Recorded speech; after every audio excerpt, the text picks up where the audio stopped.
Isabelle Maréchal. Avec son cœur de justicière, elle parle d'inégalité sans crainte. Bien, on fait un suivi dans un autre dossier santé qui est très important. Vous connaissez sans doute l'épilepsie, peut-être pas assez. Est-ce que vous savez que c'est une maladie qui touche une personne sur 100?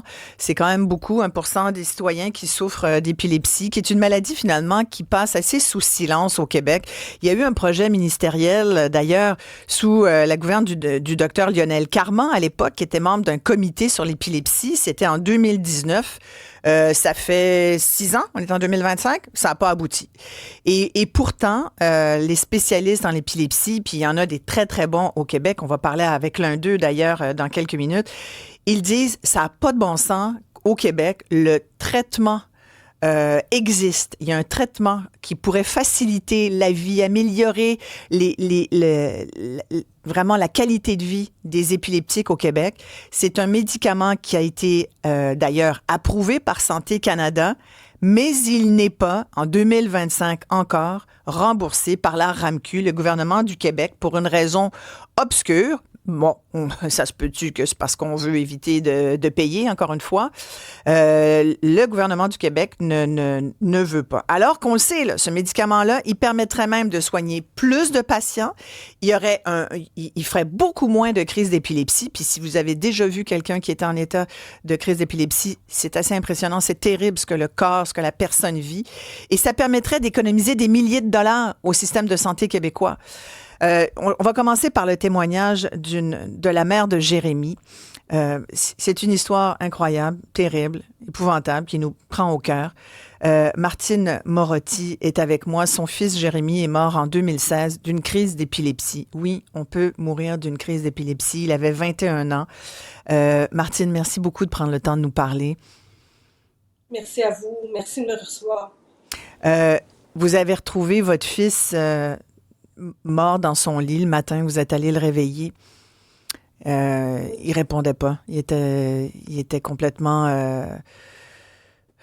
sans réponse. Voilà, il était décédé. Ça vous a pris un petit moment à comprendre ce qui s'était passé, je suppose. Premièrement, on ne peut pas s'imaginer que notre enfant va mourir de l'épilepsie. Premièrement, c'est pas dit quand on rencontre les neurologues.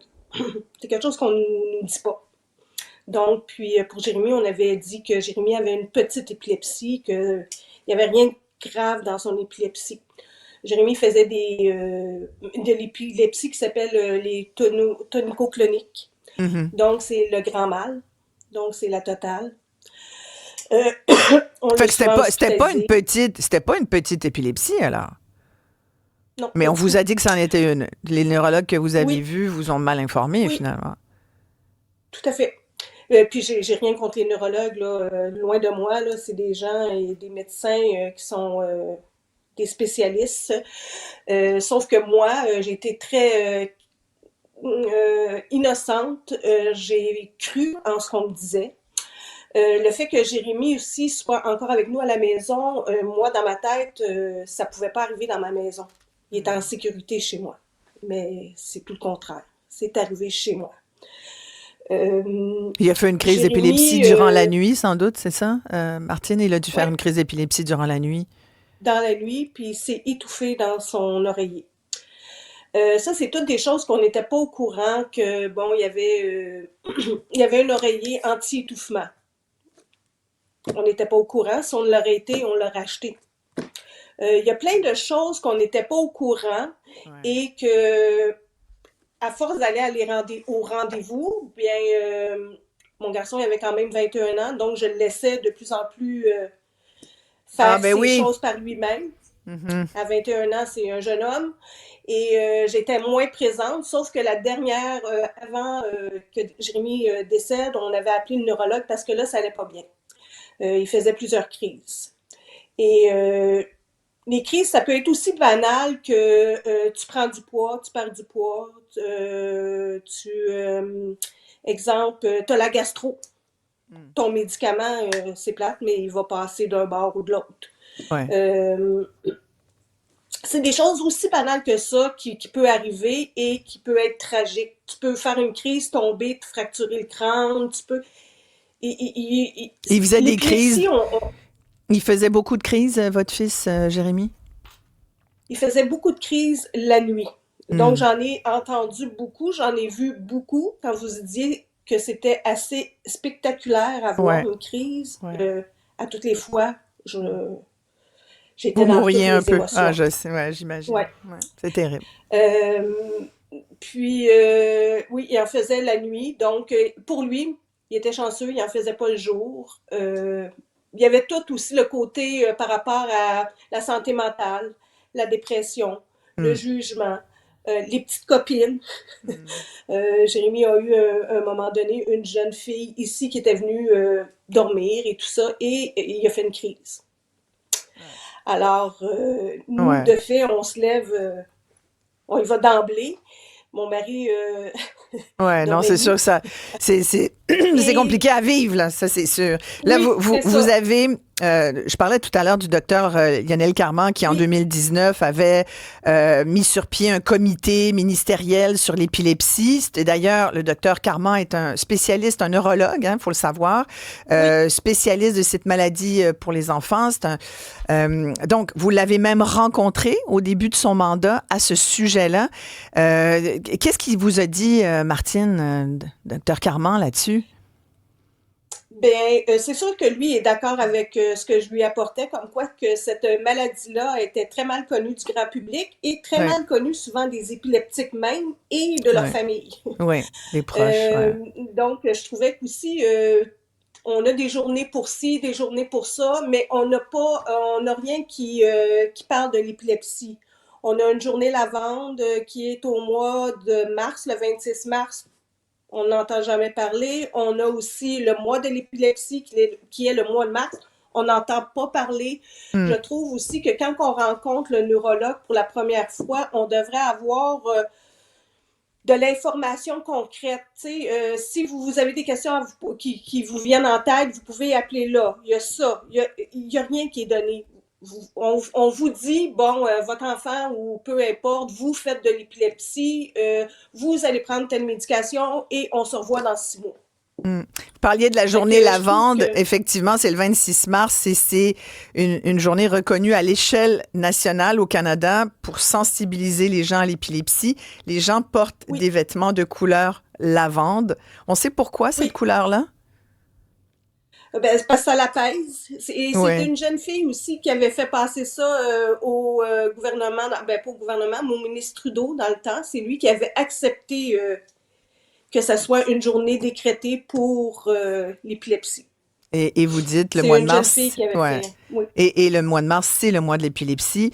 Ça, c'est important tout à fait. effectivement, il y a encore beaucoup de travail à faire. Donc, depuis la mort de votre fils, Jérémy, c'est ce que vous faites, Martine. Vous vous battez pour faire reconnaître cette maladie, pour faire en sorte d'ailleurs que les gens qui l'ont soient plus au courant, les proches plus au courant. Puis il y a aussi des traitements.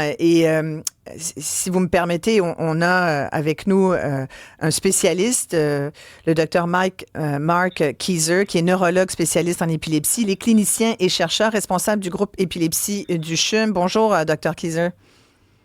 Bonjour.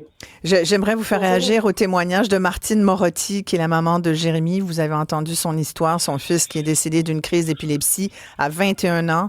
Il avait fait une crise en pleine nuit, étouffé dans son propre oreiller. C'est terrible, ces histoires-là. Non, absolument. Absolument. Puis, oui, il y a des risques associés avec l'épilepsie, puis parfois on les apprécie pas.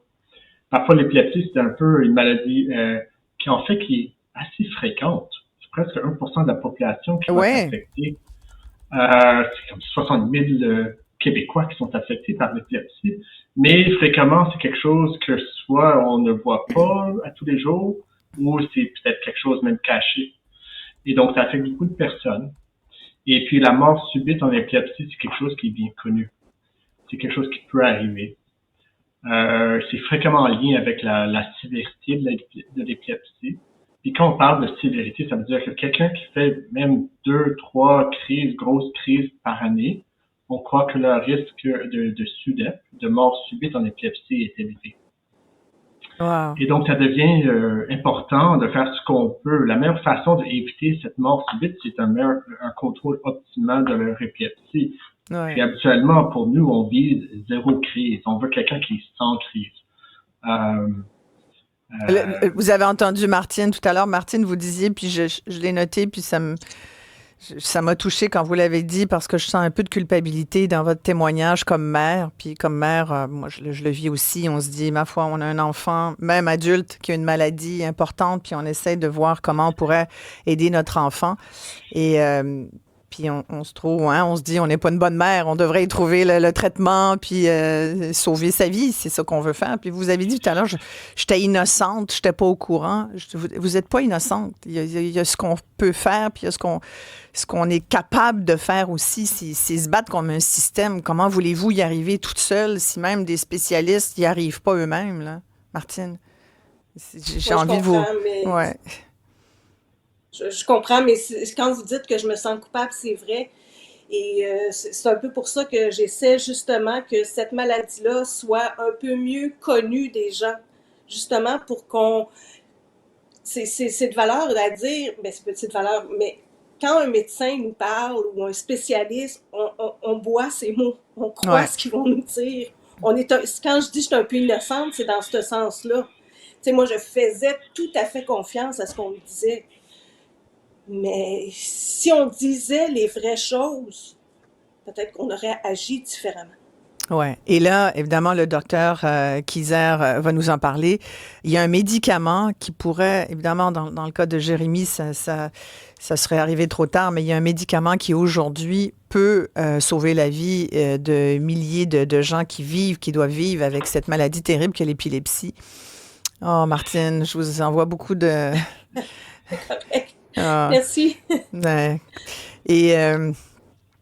Et qui pourrait effectivement être une porte de sortie pour bien du monde. C'est-à-dire que cette maladie est incurable. Hein? On peut dire ça, docteur Kieser, vous allez nous en parler après la pause.